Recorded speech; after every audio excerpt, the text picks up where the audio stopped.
आज से 30 साल पहले लगभग 90 या 93 की बात है, जब इन्होंने राजनीति में कदम रखा था, तब ये कांग्रेस में थे, एक युवा नेता थे कांग्रेस के। तब इन्होंने वहां की बसु सरकार के खिलाफ एक आंदोलन छेड़ा था, जिसमें ये रेप पीड़िता को लेकर उनके घर गई थी और वहां पर उनके घर के बाहर, उनके ऑफिस के बाहर इन्होंने डेरा जमा दिया था। सेम उसी तरीके से इन्होंने 30 साल बाद बंगाल की वो जनता के साथ करा है जिन्होंने इनको चुनकर मुख्यमंत्री बनाया है, और ये उनको बीजेपी का गुंडा बता रहे हैं। भगवान ना करे यही चीज अगर बीजेपी शासित राज्य की होती या कहीं और की होती, हालांकि उस बहन को 2 दिन में इंसाफ मिल जाता योगी की अदालत में, मगर राहुल गांधी चुप, लेफ्ट की पूरी मीडिया चुप, ध्रुव राठी चुप, बेटी हूं लड़ सकती हूँ चुप, रॉबर्ट वाड्रा चुप, अखिलेश यादव चुप, वो मच्छी खाने वाले तेजस्वी यादव चुप। अरे आपको अगर प्रोटोकॉल और लॉ एंड ऑर्डर देखना तो आओ हमारे उत्तर प्रदेश, आओ हमारे मध्य प्रदेश, आओ हमारे छत्तीसगढ़, और नहीं यकीन आ रहा था आओ आसाम। आसाम में 2 दिन पहले एक व्यक्ति अपराधी तालाब में डूब के मर गया। जिस तरीके से उत्तर प्रदेश में बहन बेटी को हाथ लगाने वाले व्यक्ति का रात को हाल बहुत बुरा हो जाता है, उसी तरीके से अगर किसी बहन के साथ किसी व्यक्ति ने इतने दरिंदगी की तरह से, धरती के 2 भगवान होते हैं, आर्मी वाला भगवान रूपी जी, भगवान तो खैर कोई नहीं बन सकता है, एक आर्मी वाला जो भगवान के जैसा होता है, भगवान रूपी होता है, और एक डॉक्टर जो जीवन दान देता है, तो उसको कहते हैं कि आप मेरे लिए भगवान का रूप बनकर आए। बंगाल में जो हुआ है या जो हो रहा है, शायद मैं और आप नहीं देख सकते, पर हम लोग देख रहे हैं क्योंकि मजबूर हैं। अब मजबूरी कहें या इसको कहें कि हम जो है इसको देखना नहीं चाहते हैं, क्योंकि आज जो है एक बेटी के साथ जो घटना घटित हुई है बंगाल में, सरकार ही जो है सरकार के खिलाफ प्रदर्शन कर रही है। अब समझ में नहीं आ रहा है कि कौन किसके साथ है और कौन किसके साथ राजनीति कर रहा है। सोचने वाली यह बात है कि प्रधानमंत्री जी जो हमारे देश के हैं, वो भी इस विषय पे एकदम शांत पड़े हुए हैं। जो बंगाल की जो मुख्यमंत्री हैं, माननीय हम कहते हैं उनको, जो ममता बनर्जी जी हैं, वो खुद ही विरोध प्रदर्शन कर रही हैं। और आज जब बीजेपी वालों ने जब विरोध प्रदर्शन शुरू किया न्याय के लिए, तो मारपीट किया गया, लाठीचार्ज किया गया, तमाम घटनाएं घटित हुई। अब सोचने वाली बात यह है कि बंगाल जो है भारत का हिस्सा है, पर ममता बनर्जी कह रही हैं कि इसको बांग्लादेश से नहीं जोड़िए। हम तो जोड़ने का प्रयास भी नहीं कर रहे हैं, पर आपने शायद बना दिया है। बहुत सारी चर्चाएं हैं, बहुत सारे मुद्दे हैं, बहुत सारी बातें हैं, पर इन सारे विषयों पे आज हम चर्चा करेंगे दिल्ली के दीपक जी के साथ, जो कि हमारे स्टूडियो में आज मौजूद हैं। और इनसे बातचीत शुरू करें उससे पहले आपकी जानकारी के लिए अपना परिचय दे देते हैं। मेरा नाम है निशांत शर्मा और आप देखना शुरू कर चुके हैं आरपीडीएच न्यूज। दीपक जी, बहुत बहुत स्वागत है आपका। धन्यवाद आपका बहुत बहुत भाई साहब।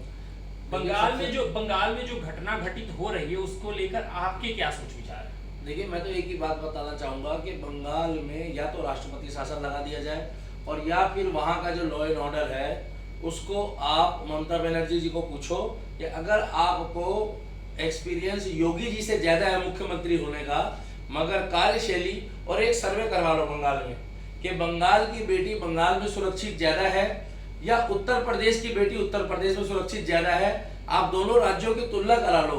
कंपटीशन हमेशा अच्छे काम में आप कर सकते हो। आप लोगों से पूछ लो कि योगी आदित्यनाथ आपसे इस मुख्यमंत्री होने के नाते भले जूनियर हो, मगर काम के नाते में वो शेर का बच्चा है, बहुत सीनियर है। और दूसरी बात यह है कि जिस तरीके से योगी आदित्यनाथ जी काम कर रहे हैं उत्तर प्रदेश में, वही लॉ एंड ऑर्डर और वही प्रोटोकॉल बंगाल में लागू होना चाहिए। और सबसे बड़ी बात यह है कि पहला मुख्यमंत्री दिल्ली का है, जो अपनी ही बात को रखने के लिए, अपने ही मुद्दों को रखने के लिए कई बार अपने खिलाफ अनशन में बैठ चुका है, कई बार अपनी ही सरकार के खिलाफ जो है वो नाकामी करके और केंद्र सरकार को जो है वो दोषी ठहराता है। उसी तरीके से ममता बनर्जी ने जिस तरीके से वो बंगाल की बेटी जो भारत की बेटी है, उसके साथ जब एक डॉक्टर के साथ एक इमारत के अंदर, सरकारी इमारत के अंदर और ड्यूटी ऐसा कांड हो सकता है, तो इससे आप हिसाब लगा लो कि वहां पर लड़कियां और महिलाएं कितनी सुरक्षित है। तीसरी बात, आज से 30 साल पहले लगभग 90 या 93 की बात है, जब इन्होंने राजनीति में कदम रखा था, तब ये कांग्रेस में थे, एक युवा नेता थे कांग्रेस के। तब इन्होंने वहां की बसु सरकार के खिलाफ एक आंदोलन छेड़ा था, जिसमें ये रेप पीड़िता को लेकर उनके घर गई थी और वहां पर उनके घर के बाहर, उनके ऑफिस के बाहर इन्होंने डेरा जमा दिया था। सेम उसी तरीके से इन्होंने 30 साल बाद बंगाल की वो जनता के साथ करा है जिन्होंने इनको चुनकर मुख्यमंत्री बनाया है, और ये उनको बीजेपी का गुंडा बता रहे हैं, बीजेपी का कार्यकर्ता बता रहे हैं, बीजेपी की साजिश बता रहे हैं। मतलब आपको बंगाल में जब मुख्यमंत्री बनाया गया तो क्या वो बीजेपी के कार्यकर्ताओं ने वोट नहीं दिया? आप ये कैसे साबित कर सकते हो कि आपको जिन्होंने वोट दिया है वो केवल टीएमसी के ही कार्यकर्ता है? और कौन मूर्ख व्यक्ति कह रहा है कि केवल पार्टी के कार्यकर्ताओं से ही इलेक्शन जीता जाता है?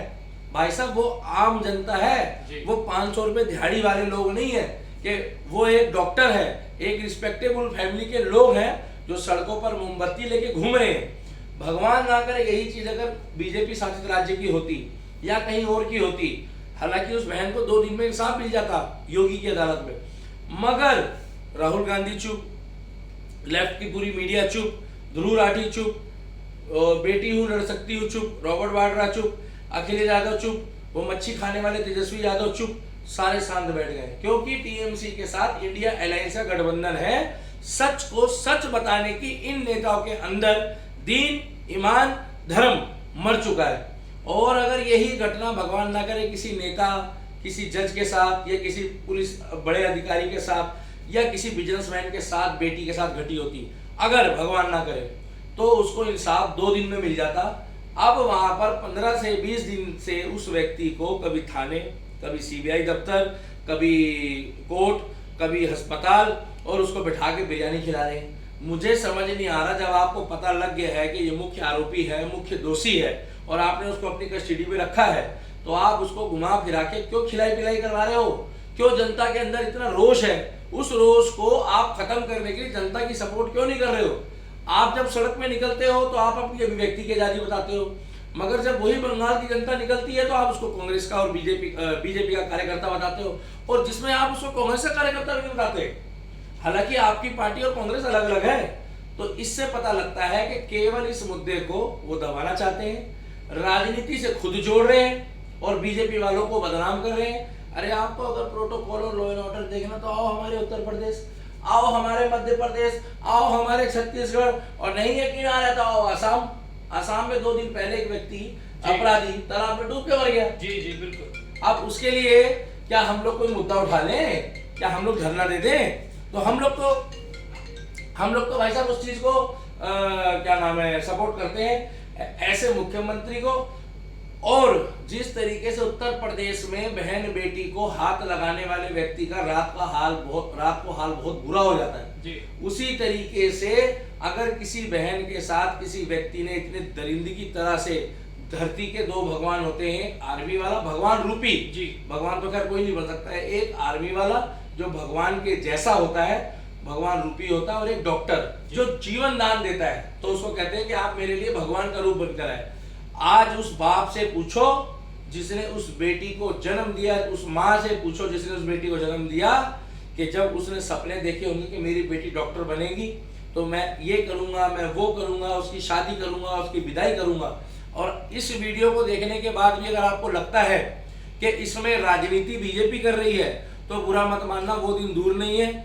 आज बंगाल की बेटी के साथ हुआ है, पश्चिम बंगाल में, वो बंगाल की बेटी नहीं, वो भारत की बेटी है।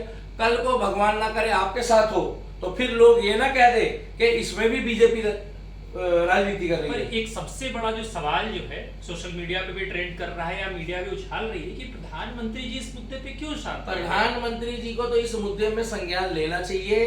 जब ममता बनर्जी का नाम ही ममता है और उनके अंदर उस बेटी के लिए कोई ममता नहीं बची, अभी तक वो आके जिस अंदाज में विपक्ष को, मोदी जी को, योगी जी को और बीजेपी को टारगेट करती है, उस तरीके से आके उन्होंने कैमरे में एक बारी भी खुल के नहीं बोला अभी तक कुछ।